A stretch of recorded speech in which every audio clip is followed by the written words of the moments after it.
Hello বন্ধুরা, আপনারা কি অ্যানিমে মুভি দেখতে চান? তেমন কোনো ভালো অ্যানিমে মুভি খুঁজে পাচ্ছেন না? তো আপনারা ঠিক ভিডিওতে ক্লিক করেছেন। আমি আপনাদের আজ এমন 5টি অ্যানিমে মুভি দেখাবো যেখানে আপনারা সুন্দর অ্যানিমেশন এবং ভালো একটি স্টোরি পেয়ে যাবেন। আর আমি এই লিস্টের প্রতিটি মুভি দেখেছি। আর আমি আপনাদের অনুরোধ করব জীবনে একবার হলেও এই মুভিগুলো দেখার জন্য। তো শুরু করা যাক। নাম্বার 5।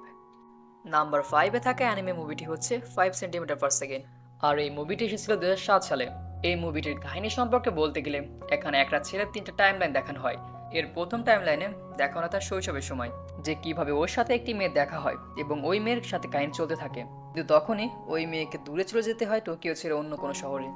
আর মুভির দ্বিতীয় টাইমলাইনে দেখানো হয় ছেলেরও কিছু সমস্যার কারণে তাকে টোকিও ছেড়ে অন্য কোনো শহরে চলে যেতে হয়। তারপর তৃতীয় টাইমলাইনে দেখানো হয় যে দুজনের সাথে আবার কীভাবে দেখা হয় এবং তাদের কাহিনী কীভাবে চলতে থাকে। আর এটা দেখতে হলে আপনাদেরকে ফুল মুভি দেখতে হবে। নাম্বার 4। নাম্বার 4-এ থাকা মুভিটি হচ্ছে সাইলেন্ট বয়েজ। আর এই মুভিটি এসেছিল 2016 সালে।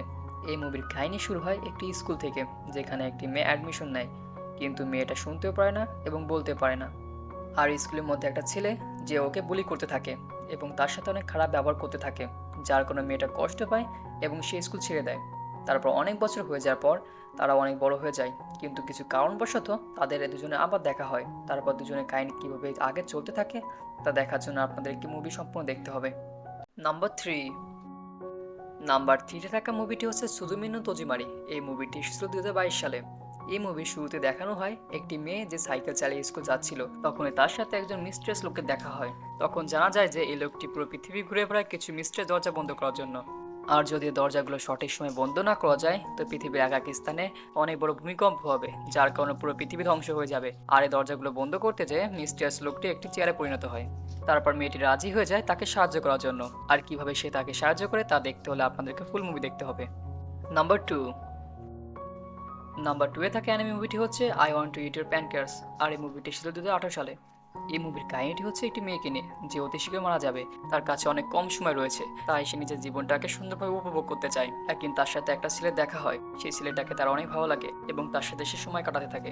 কিন্তু ছেলেটি বুঝতে পারে না কেন তাকে সে এত পছন্দ করে। তারপর ছেলেটি জানতে পারে যে মেয়েটি অতি শীঘ্র মারা যাবে। এর ফলে দুজনের সম্পর্ক আরও ঘনিষ্ঠ হয় এবং দুজনের কাহিনী কীভাবে চলতে থাকে তা দেখতে হলে আপনাদেরকে ফুল মুভি দেখতে হবে। নাম্বার 1। নাম্বার 1-এ থাকা মুভিটি হচ্ছে ইওর নেম।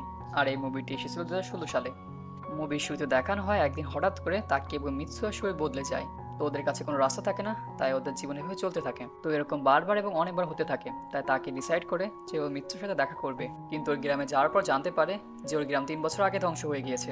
তারপর তাকে ভাবতে থাকে এরকম কীভাবে হলো, কিছুদিন আগে তো ওদের শরীর বদলেছিল, তাহলে কি মিৎসু মারা গেছে? তাকে কি আর মিৎসুর সাথে দেখা করতে পারবে? আর তা জানতে হলে আপনাদেরকে ফুল মুভি দেখতে হবে। যদি আজকের ভিডিওটা ভালো লাগে তো চ্যানেলটা সাবস্ক্রাইব করে দেবেন, আর যদি কোনো মুভির এক্সপ্লেন লাগে তো কমেন্ট করবেন।